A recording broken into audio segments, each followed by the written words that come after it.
Hey, my name's Morgan, and this week's topic is what was the hardest part about transitioning? And for me, this answer is and always has been people. People are pretty much one of the biggest factors of transition because, people misgender you. You have to go in, you are in situations where people make you uncomfortable because bathrooms are only uncomfortable for me because of the people in them. It's this things like that. Not to mention people who spread hate about you in your school, or people who ask you questions they shouldn't. Just people are generally ignorant about trans issues. Like, they know that there is a surgery, the surgery that you get, and I know everyone talks about that, but whatever. They think there's this magical surgery that just turns you from female to male. You, like, go in one door and come out the other door and you're a dude. And a lot of the time, people don't even realize that FTM people exist. For a while, I didn't even know that it was a thing you could do. I thought only biological males could transition to females, and I didn't even know it was transition. I thought they went in one door and came out the other. That was like 5 years ago, so I know what happens now pretty much, but back then that's what I thought. So people are confusing, and they suck because they don't know what trans people are and they don't understand it, so they will spread hate because ignorance breeds hate. Is that what that saying is? I think it is.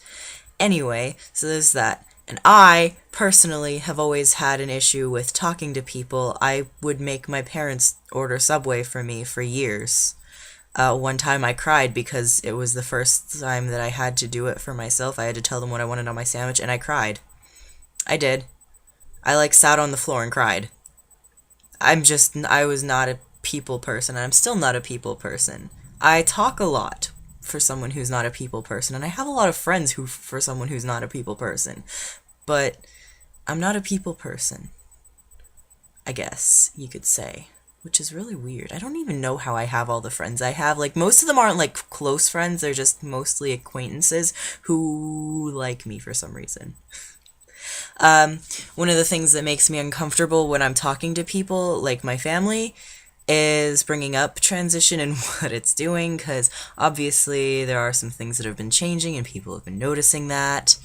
When I had to talk to I'll call her my aunt, I guess. Yeah, she's not blood related, but she's close enough to be family. When I had to talk to her, she cried, and I was like, that was one of the only times I was there when we brought it up to family, and she cried and hugged me, and it was good, but I always go into these things thinking the worst is going to happen, and it's a problem. Don't do this because it gave me self-esteem issues, I've been told by my therapist.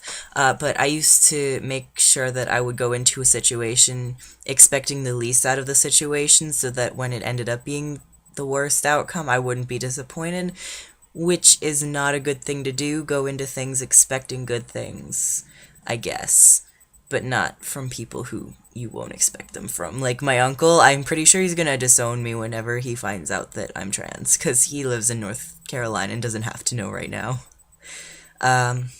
So he's an issue that I'll deal with somewhere down the road. He's super religious. He's like a reverend, I guess. He can marry people and he, like, one time I shared a thing about, like, marriage equality, and he said when I was in kindergarten I kissed a girl named Sally, and that's how I knew I was straight. And it was like, alright, that was unnecessary and you need to stop. So that's the hardest part about transition for me, is people, and I don't know if anyone else has posted their video yet. I haven't checked, so if that's someone else's, well, maybe there's a reoccurring theme. I don't know. Oh, also binding hurts. See you next week.